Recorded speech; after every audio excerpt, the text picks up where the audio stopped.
আসসালামু আলাইকুম। তো শীতের প্রায় শেষ। হাউসগুলোকে রেডি করার জন্য আজকে যখন পরিষ্কার করতেছিলাম তখন দেখলাম হাউসের ভিতরে চার পাঁচটা খুব সুন্দর মাছ। তো হঠাৎ করে আমার হাউসে এরকম মাছ দেখে আমি নিজে অবাক, কারণ এই মাছগুলো আমি কিনি নাই বা আমার কাছে কখনো ছিলও না।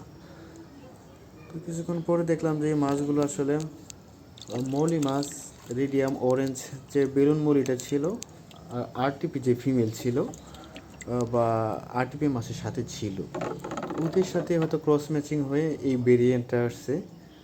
তো অনেক মাছ সেল করে দিয়েছিলাম, অনেকগুলো হাউজের কোনায় পড়েছিল, যেগুলোকে আমরা মিক্স বলি আর কি। ওই মিক্সের সাথে এই মাছগুলো ছিল। তো দেখি মাছগুলোর সাইজ অনেক বড়।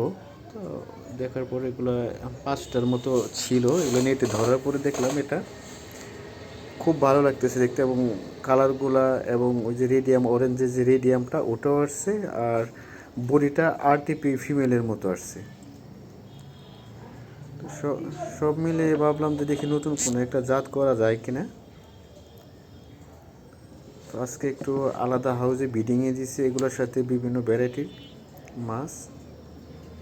এটার সাথে একটা বেলুন মলিও আছে, জানি না এটার কারণে লোড হয়েছে কি না। তো হতেও পারে, যেহেতু একসাথে ছিল লং টাইম। তো এটাকে মলি বলবো না গাপ্পি বলবো আসলে বুঝতে পারতেছি না। তো সাইজটা আসছে মলির মতো, কিন্তু লেজটা এবং মাথার উপর থেকে বডি শেডটা এটা আসছে আরটিভির মতো, গাপ্পির মতো আর কি।